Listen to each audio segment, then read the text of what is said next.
जो लोग आप मेरे पीछे देख रहे हैं, लंबी कतार लगी हुई है। ये कतार है रायपुर के DKS हॉस्पिटल की। हमारे आने से पहले यहाँ कतार लगे रहेगी कि एक इंसान बिना स्वार्थ के लगातार कई वर्षों से सेवा कर रहे हैं। सबसे बड़ा इम्पोर्टेंट होता है इनका 150 बचना, क्योंकि वो 150 जो बचता है इलाज पानी में इनका काम आता है। इस कार्य के पीछे आपकी वजह क्या है वो बता दीजिए। इंसानियत। ऐसा ही खाना, बचा हुआ खाना रेलवे स्टेशन लेके जा रहा था मैं, उसी जगह में कैंसर हॉस्पिटल का गेट पड़ता है। एक अम्मा थी, तो उसी अम्मा के माध्यम से आज तक जो यहाँ तक बंधा गया मुझे। एक पेशेंट अगर यहाँ हॉस्पिटल में रहता है, उनकी पूरी फैमिली यहाँ संघर्ष करता है। मैं देख रही हूँ आपकी उस गाड़ी पर ना प्रेमानंद जी की काफी सुंदर सी तस्वीर है। उनसे कैसे प्रेरणा मिली आपको? इनकी चेहरों में जब देखते हो ना, जब खाना लेते समय कितनी रौनक रहता है चेहरे में, स्माइल इन लोग का, वही स्माइल मुझे आज तक इन तक बांध के रखा गया है। खुद में मुझे इतना अच्छा लग रहा है। मैं खुद वहाँ पर गई तो अलग ही बहुत अलग महसूस हो रहा था एकदम। दाल चावल जो भी दे सकते हैं डोनेशन में, हर घर में जाके जाके घूमता है रायपुर शहर के अंदर। कितनी खुशी है उनके चेहरे पे। देखिए, आपका KP न्यूज़ को बहुत बहुत कोटि कोटि धन्यवाद आप आए, और आपका जो न्यूज़ बहुत आगे चले, और ऊपर वाले ईश्वर से प्रार्थना करते बहुत 100 गुना आपका न्यूज़ बढ़े। खाना तो आपको सभी ने खिलाया होगा, लेकिन क्या आपने कभी सोचा है कि एक इंसान बिना स्वार्थ के लगातार कई वर्षों से सेवा कर रहे हैं? जो लोग आप मेरे पीछे देख रहे हैं, लंबी कतार लगी हुई है। ये कतार है रायपुर के DKS हॉस्पिटल की। बता दें कि यहाँ लगातार काफ़ी वर्षों से, कई वर्षों से, वर्षों की तो मैं गिनती भी नहीं कर पा रही हूँ, और लगातार कई वर्षों से जो है यहाँ पर वनक्कम अन्ना फ्री में, बिना स्वार्थ के और बिना किसी पैसे और बिना किसी स्वार्थ के यहाँ पर इन सभी जो लोग हैं हॉस्पिटल में आए होते हैं, अपने दुख दर्द के साथ आए होते हैं, इनकी सेवा कर रहे हैं।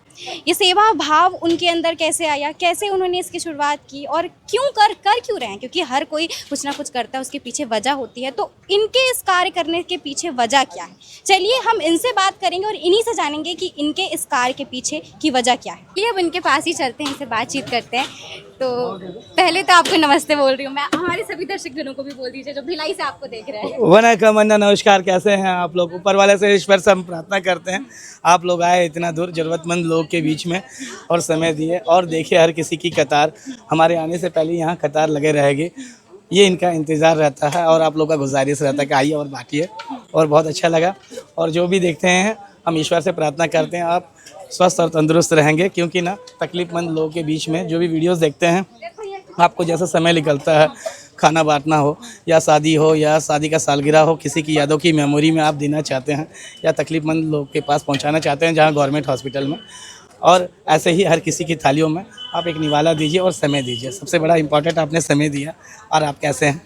मैं बहुत बढ़िया हूँ। देखिए, राजधानी में तो आपको सभी लोग जानते हैं, लेकिन हमारे भिलाई दुर्ग की जनता जो है आपको अभी देख रही है हमारे चैनल के माध्यम से, वो आपको नहीं जानते हैं, और वो ये जानना चाहते हैं कि इस कार्य के पीछे आपकी वजह क्या है, वो बता दीजिए। इंसानियत। सबसे बड़ा इम्पोर्टेंट है इंसानियत की कार्य में क्या है, इनकी जो इंतज़ार जो रहता है और संघर्ष।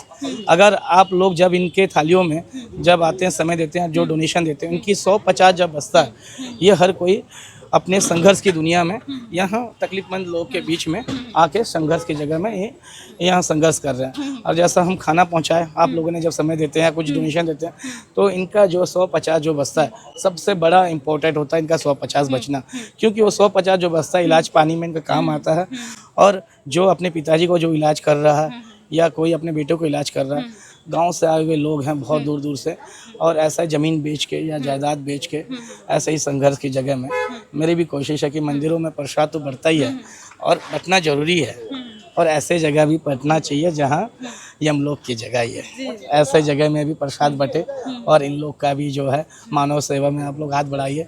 और जैसा इनकी तकलीफ़ों से मिलते हैं, आपको क्या बताऊँ, इस जगह में मैंने यहाँ इतने दिन से ट्रैवल किया इन लोग के पास, इनकी संघर्ष के बीच में मैंने रहा और इनकी तकलीफ़ों को महसूस किया हूँ। आप विश्वास नहीं करेंगे, 10 रुपए के लिए इन लोग इतना बड़ा मोहताज होते हैं। मैंने परसों एक जवान लड़का को देखा, उनकी माँ को कैंसर था, उस बच्चे के पास जेब में 1 रुपया नहीं था, अपनी माउथ कैंसर था, उसकी माँ को जूस पिलाना था और उसको कुछ पैसे की ज़रूरत था। वो लड़का काम नहीं, कुछ नहीं, इस शहर के अंदर, वो किसी से भी 10-20 रुपए जब मांग रहा था ना अपनी माँ के लिए ना, मैं यहीं देख रहा था उसको कि भैया 100-200 दे दे। वो क्या, मैं आ गया हूँ यहाँ, बर्तन भाड़ा कुछ है नहीं है, मेरी माँ के पास इलाज करवा रहा हूँ। तो उस बंदे को 1 रुपया देने वाला कोई नहीं था, क्योंकि ना कहते हैं ना, अच्छे हाथ पैर रहने वाले पे कोई ये नहीं कर पाता है। मैंने भरोसा कि ना इसको देख के क्या मतलब क्या है, पर ऐसा जगह दो कि ना जिसको ज़रूरत है, ऊपर वाला ईश्वर की कृपा से आप लोग जब देते हैं ना, तो इन लोग के हाथों में जब पहुंचता है जो डोनेशन या मैं जो माध्यम से पहुंचाता हूं यहाँ, और आप लोग स्वयं आइए और देखिए। और मुझे कोई डोनेशन की ज़रूरत नहीं है, सबसे बड़ा ज़रूरत है समय का आप लोग का।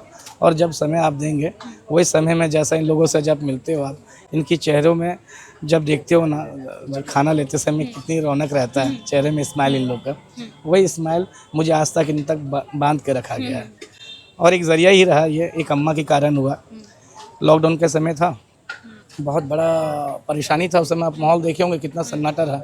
उस समय शादी का एक ऑर्डर लिया था मैंने, उस ऑर्डर में खाना बच गया था, और मुझे कोई यहाँ मकसद नहीं मालूम था कि ऐसा गवर्नमेंट हॉस्पिटल में इतना परेशानी है और इन लोगों को इतना ज़रूरत है करके। ऐसा ही खाना, बचा हुआ खाना रेलवे स्टेशन लेके जा रहा था मैं। उसी जगह में कैंसर हॉस्पिटल का गेट पड़ता है, एक अम्मा थी, तो उसी अम्मा के माध्यम से आज तक जो यहाँ तक बंधा गया मुझे, वो कही थी बेटा मैं 3 दिन से नहीं खाई थी बेटा, आप हमें कुछ खाना खिला देंगे। गाड़ी में पड़ा था बहुत सारे भोजन बचा हुआ शादी का, तो मैं बोला खाओ अम्मा। तो बेटा हमारे बच्चे भी अंदर है हॉस्पिटल के अंदर, हमें पता नहीं था कि गवर्नमेंट हॉस्पिटल में क्या परेशानी होता है, तो ले चलो। पहली बार गया इसके अंदर, हॉस्पिटल के अंदर आने के बाद देखा हर किसी के हाथों में अनाज रहने की जगह प्लेट भी नहीं है यहाँ, और खाने के लिए 1 रुपया नहीं अनाज है, 1 रुपया पैसे की मोहताज है इन लोग। तो मैंने कहा जो परेशान है दवाई से लेकर, जितनी चादर उतना पैर तो फैला, एक निवाला तो खाना तो पहुँचाए यहाँ।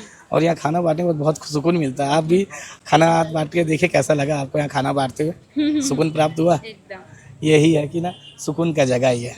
आपको जैसा सुकून चाहिए यहाँ आइए, वनकम अन्ना अन्नदाता फाउंडेशन से जुड़िए और आके एक समय दीजिए। सबसे बड़ा इम्पोर्टेंट है तकलीफमंद लोगों के लिए इंसानियत दिखाइए। तो जैसा कि मैं आपके पीछे देख रही हूँ ई रिक्शा, और मैंने काफ़ी सुना है कि आपकी शुरुआत यहीं से हुई थी, आप पहले रिक्शा चालक थे, तो उसके बारे में बता दीजिए कि कैसा रहा वो। ये जो था सबसे पहले ऑटो में लेके आता था, एक किराए का था। उनके पीछे में बहुत लगता था क्या चाहिए समय पे। अब खाना समय पे नहीं पहुंचा पाते थे ऑटो वाले। अब हमारी कोशिश था कि चैरिटी के लिए छोटा सा गाड़ी हो जाए बाहर।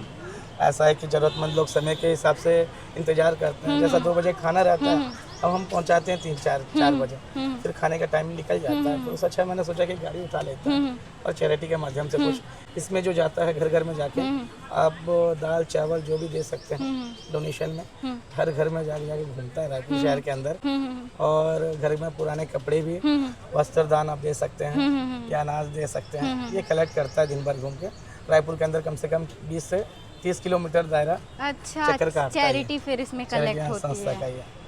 देखिए कितना भी चैरिटी हो जाए, कुछ ना कुछ अपनी जेब से भी फिर करना ही पड़ता है। वो सब अब चीज़ें मैनेज कैसे करते हैं, और ऐसा कोई योगदान आपको रायपुर से मिला हो और अच्छा? सब महाकाल का ऊपर वाले की आज्ञा है। ये हम क्या चलाएंगे, सब चलाने वाला ईश्वर है, उन्हीं की देन है जो इसलिए होता है, ये चला पाता हूँ मैं। आप उधर देख रहे हैं, थोड़ा दिखाइए कैमरा, वहाँ लोग जो खा रहे हैं ना, इनका जो है भूख, जो संघर्ष होता है, जो ले रहे हैं कतार में, इन लोग का जो होता है इंतजार, ये क्या ईश्वर से प्रार्थना करते हैं प्रभु गाड़ी कब आएगा। ये भरोसा इनका कभी टूटता नहीं। अगर आप अच्छा कार्य करें तो ईश्वर ऐसा है कि ना आप तक ना कहीं पहुंचा देगा। ये उसी का कार्य है। हमारी क्या औकात है कि हम किसी को एक वक्त तक खाना दे पाए। ये जो देने वाला सब वही है महाकाल, और उन्हीं के आज्ञा से इतना तक बढ़ जाता है। यही हमारी कोशिश है कि ऊपर वाले का आज्ञा ऐसा ही आप लोग का साथ रहे। ऐसा ही आइए, वीडियोस बनाइए और लोगों तक पहुंचाइए, और जैसा शेयर और लाइक करते हैं, जैसा जुड़ने वाले कोशिश करते हैं। मैंने आप लोगों को हर बार कोटि कोटि धन्यवाद कहा, इसलिए कि ना आप लोग के माध्यम से कई लोग जुड़े हमसे, और जो भी बन पाए उनसे समय मांगे हमने, जब डोनेशन में राशन भी दे दिया, इन तक भूखे को खाना खिलाया। बोलते ना भूख ना जाने धर्म जात, अन्नदान है सबसे बड़ी बात। ऐसा ही हर किसी का दिया हुआ दान हम इन तक पहुंचाने में बहुत बड़ा सहयोगी हो पाता है। मैं देख रही हूँ आपकी उस गाड़ी पर ना प्रेमानंद जी की काफी सुंदर सी तस्वीर है। उनसे कैसे प्रेरणा मिली आपको? मेरा उनसे प्रेरणा है कि ना जो भी उनकी जो शब्द होती है, उनकी जो वचन होते हैं बोलने का, वो किसी का तोड़ मोड़ वाली बात नहीं करते हैं, वो एक इंसानियत वाली बात करते हैं। तो इनसे ही उनसे प्रेरणा हो चुका कि मुझे उनका भक्त हूँ मैं, प्रेमानंद का। क्योंकि जो भी शब्द बोलते हैं, एक ऐसा शब्द बोलते हैं ना, हिंदू मुस्लिम में विवाद नहीं डालते हैं, हम एक ही माँ के बच्चे हैं, उसी के माँ से कोख से पैदा हुए, जो हमें इंसानियत यहाँ दिखाना जरूरी है। देखिए आप मैंने सुना कि आप लॉकडाउन से कर रहे हैं, तो लॉकडाउन के समय क्या स्थिति रहती थी और आप कैसे कर लेते थे? नहीं तो सब लोग तो भागते थे, अरे यार नहीं नहीं निकलेंगे बाहर, मतलब महामारी फैली हुई थी, तो उस समय क्या जी, था? जी। उस समय तो ऐसा है, कोरोना के नाम पे लोग ना, कई लोग आपस में डरते थे कि एक दूसरे को छूने में, सांस लेने में और छींकने में। तो उस जगह में परेशान ऐसे व्यक्ति लोग थे यहाँ। मैंने तो खूब घूमा लॉकडाउन में, इसलिए घूमा कि ना ऐसे लोग के लिए मेरा होटल है सिविल लाइन में, मेरा शुरू से भोजन वाला ही काम है, और उसमें से कुछ पुलिस वाले लोग हैं हमसे सहयोग किए, है ना जी, हम खाना बांटना चाहते हैं, हमें खाना चाहिए। तो खाना ऐसा चीज़ है, पेट समुंदर है, इसमें लहर आना ही आना, जो भूख लगना ही लगना, वैसा लहर आता ही है, तो हर किसी को भूख लगना ही लगना। ऐसे भूख के समय में हमने खूब काम किया और खूब लॉकडाउन में सेवा किया और लोगों तक पहुंचाया, और ऊपर वाला करवाया ही हमसे, और उसी के ही माध्यम से अभी तक यहाँ खाना बंटवा रहा है। लॉकडाउन का जरिया ही रहा ये, एक अम्मा के जरिया रहा। अम्मा ऐसा एक आई थी देवी जैसा, इस हॉस्पिटल में मुझे दिखाई, और अभी तक नहीं दिखी उसने। इस हॉस्पिटल में जरिया गेट के अंदर लेके आई और खाना बंटवाई और हमें दिखाई क्या परेशानी करके। फिर उसके बाद एक बहन थी कैंसर पीड़ित, वो बहन बोली कि भैया कल लेके आओगे खाना छोटे छोटे बच्चे के साथ। वो कल जो है अभी तक मेरा उम्मीद रहा इन तक पहुंचाने में, और ऊपर वाला ईश्वर पहुंचा रहा है अभी भी। बस एक मुट्ठी राशन मांगता हूँ मैं हर किसी से, मुझे कोई पैसे की ज़रूरत नहीं है, आप एक मुट्ठी राशन दीजिए। मेरा वहाँ सिविल लाइन में जहाँ खाना पकाता हूँ, उस कढ़ाई उस गंज में आप हर किसी का एक एक मुट्ठी उसमें दीजिए। यहाँ 250, 300, 400, 500 लोग के लिए जो खाना जाता है पर्याप्त बन जाता है और इन तक पहुँच भी जाता है। देखिए साल के 365 दिन आप यहाँ करते हैं, तो कितने लोग खा लेते हैं? फिर एक दिन के हिसाब से अगर हम देखें तो कितने लोग खा लेते हैं? एक टाइम का लगभग मैंने अपने जो गंजे बनाता हूँ तो 250, कभी 200। शुरू में स्टार्टिंग में मैंने यहाँ 5-6 किलो चावल से लगवाया, मैंने स्टार्ट किया था। वो 5 किलो जो 6 किलो जो चावल है एक टाइम में 50 किलो हो जाता है। तो कहाँ से होता है, क्या होता है, हमें भी पता नहीं चलता है। और बोलते हैं ना, मैं अपनी फैमिली के पास कभी समय नहीं दे पाया। सच बोलूँ तो मेरे फैमिली सब आंध्र में रहते हैं, अभी तक समय ठीक से दे पाया। जितना है ना इन लोगों के साथ रह जाता है ना समय, ना सबसे बड़ी मुझे सेवा में ही निकल जाता है। आज आप आए, बहुत अच्छा रहा, क्योंकि ना ऐसे परेशान लोगों से मिला रहा हूँ आप लोग को, क्योंकि गांव से हैं, जो भी है संघर्ष वाले हैं, जमीन जायदाद यहाँ सब बेच के, और जो भी परेशानी है।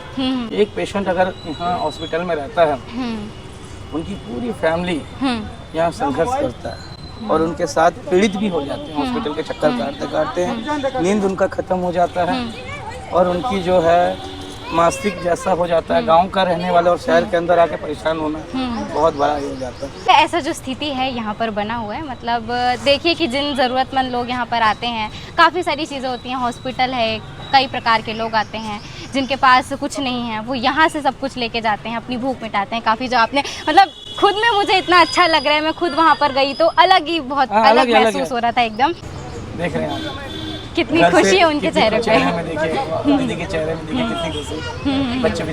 यही तो होता है अन्नदान में सबसे बड़ा दान, आपका दिया हुआ राशन। ये ऐसा ही चेहरों में खुशियाँ बना देता हूँ यहाँ। इसीलिए तो कहता हूँ दिल की दवाई है मेरे पास, क्योंकि ना इनके चेहरे में जब खुशियाँ इनके देखता हूँ ना, तब मुझे लगता है कि ना हाँ आज मेरा काम हुआ है, अब मेरा कार्य हुआ है। अब अंत में हमें बता दीजिए कि आपके साथ कितने लोग अभी जुड़े हैं, और आपके साथ कोई जुड़ना चाहता हो हमारे भिलाई दुर्ग छत्तीसगढ़ के लोग तो कैसे जुड़ सकते हैं? आप आगे जुड़िए ऐसे ही जुड़ना तो अन्ना जी से। आप आगे मिल लिए, अन्ना जी मुझे खाना बांटना है, मैं स्वयं आता हूँ आप लोगों से बंटवाता हूँ। मुझे सबसे बड़ा जुड़ना यही है। आप लोग जब आएंगे, तकलीफमंद लोग पर 2 निवाला मार दिए, यही है जुड़ना। जुड़ जाते हैं, इसमें सबको सब जुड़ा है ऊपर वाला।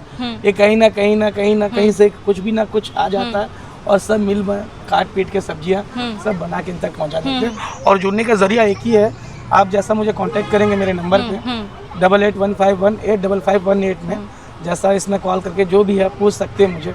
हम जैसा यहाँ अंतिम संस्कार का भी लेते हैं, हमारी चैरिटी अंतिम संस्कार का भी लेता है, और वस्त्र दान यहाँ देने में भी आते हैं, या अन्नदान में, या कष्ट वालों को हम डोनेशन भी देते हैं यहाँ से। हमने आपसे पूरी बातचीत कर ली, वनक्कम अन्ना के नाम से जानते हैं। आपका असली नाम एक बार परिचय दे दीजिए, वो तो हमने पूछा ही नहीं आपसे। मेरा नाम है डी गणेश राव।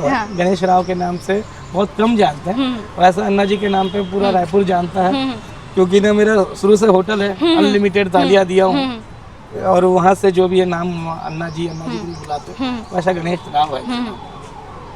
और कैसा लगा आपको यहाँ खाना बांटते हुए? मुझे बहुत ही अच्छा लगा, आपसे मिलकर बहुत ज़्यादा खुशी हुई। हमारी केपी न्यूज़ की टीम की तरफ से आपको बहुत सारी शुभकामनाएं, आपका काम ऐसे ही चलते रहे, लोगों के चेहरे पर मुस्कान आप बस लाते बस रहे। ईश्वर से आप दुआ कीजिए कि जी। प्रार्थना कीजिए कि अन्ना जी का कार्य ऐसा चलते रहे और अन्ना जी ऐसा बांटते रहे, जरूरतमंद लोगों तक पहुँचाते रहे। बहुत बहुत धन्यवाद वनकम अन्ना, अन्नदाता फाउंडेशन से। आपको तो- केपीसी न्यूज़ है आपका? KP news, KP KP news. News बहुत अच्छा। आपके केपी न्यूज़ को बहुत बहुत कोटि कोटि धन्यवाद आप आए और आपका जो न्यूज़ बहुत आगे चले और ऊपर वाले ईश्वर से प्रार्थना करते बहुत 100 गुना आपका न्यूज़ बढ़े। तो ये थे वनक्कम अन्ना, जिन्होंने रायपुरियंस, जितने भी रायपुर के लोग हैं, उनके चेहरों पर मुस्कान ला दी है। और ये जो काफ़ी प्रेरणा के स्रोत हैं, और क्या आपको इनसे प्रेरणा मिली, इनकी पूरी कहानी जानकर, इनका काम जानकर, और इनके लिए आप क्या कुछ कहना चाहेंगे, हमारे कमेंट सेक्शन में कहना ना भूलें। और इनसे जुड़िए और ऐसी ही काम के लिए आप भी आगे आइए, क्योंकि ये सिर्फ एक काम नहीं है। और सबसे बड़ा बात तो मैं ये कहना चाहूँगी कि सेवा ही सबसे बड़ा धर्म है, इससे ऊपर कोई नहीं है। तो हाँ, और इंसानियत सबसे बड़ा जरूरी है इंसानियत है। अगर इंसानियत है तो ऊपर वाले का भी जरूरत नहीं है। जी जी। हाँ, बस इंसानियत से एक दूसरे को हाथ खींचो, तकलीफमंद के पास पहुंचो और तकलीफ लोगों के पास एक हाथ बढ़ा के रखो, क्योंकि ना सबसे बड़ा ऊपर वाला भी कहता है कि ना इंसानियत दिखाइए और मैंने आपको इंसान बनाया, तो इंसान बनो और इंसानियत दिखाइए। बहुत अच्छा तो रहा। ऐसी ही अन्य खबरों के लिए बने रहेगा हमारे साथ, हम ऐसी ही अन्य खबरें आपके लिए और लाएंगे। और धन्यवाद।